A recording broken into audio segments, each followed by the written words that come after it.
I'm Sandra Martin. I attend the GCI Seaford congregation in Melbourne, Victoria in Australia. So I was only 18, following my parents because I was brought up to do as you're told. And so it was easy for me. I just went along, well, tell me what to do and I'll do it. And I was happy to do that. But over the years, it got harder and harder with the rules because I could see my life wasn't changing and things were getting worse. My marriage was breaking up and God wasn't real. I was never fearful of him. Yes, I realised all the rules and I'd spend an hour in prayer and an hour in study and an hour in meditation and wrote lists of what I should pray for, and there was no challenge. Things just got worse.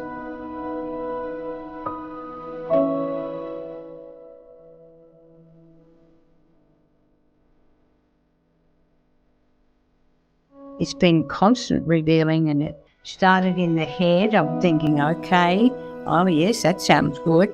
But it took a while to go down into the heart. And the last few years, I've felt a deeper awareness of God's presence in my life. So just knowing, I went through a nasty time recently, just knowing he was holding us. And I'm just saying, Papa, just hold me tight, you'll get me through this. So it's become very real to me. And recently I'm thinking there's something deeper about God I want to find out. There's so much more to him.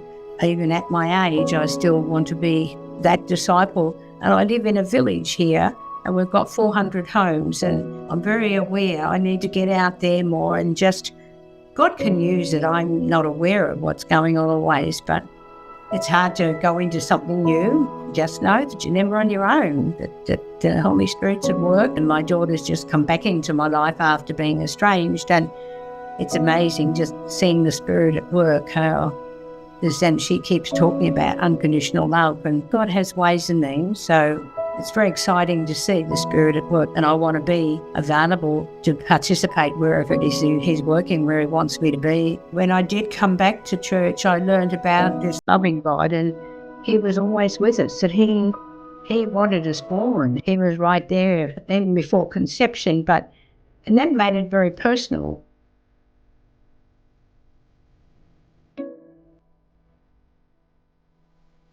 Of course, now I realise that Jesus is right there in our mess. I mean, He showed us that when He was here on earth. That really thrilled me to know He was right there when my husband and I were struggling, and He knew where we were, and He's looked after the whole situation and provided for us both, and as we separated. And it's very powerful, and you see God at work like that in you, and He never lets you go.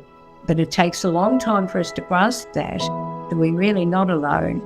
When I first started coming, my husband had dementia, and they were always very supportive, and they even stopped the sermon to help me out when he had a seizure. And we get together quite a few times and enjoy each other's company. It's like a family to me. I do worship leading once a month, and I help out on the computer. The areas that I find gifting is I can encourage people, but I love getting people together. So I've started a small group here, just a fellowship group, because I've never done that before. I've been a part of small groups, and I go to a group here in the village, a couple of groups. So I just think that you're just kind and caring to people, and some people you begin to realise they're pushed aside because they're just not quite normal, whatever normal is. So I make sure I go up and speak to them, or anyone sitting on their own. So I love people, and I always have had people getting together and having in my home and that. So, and I love being a part of the congregation and serving where I can, just keeping us together sort of thing. So that's where I see the strongest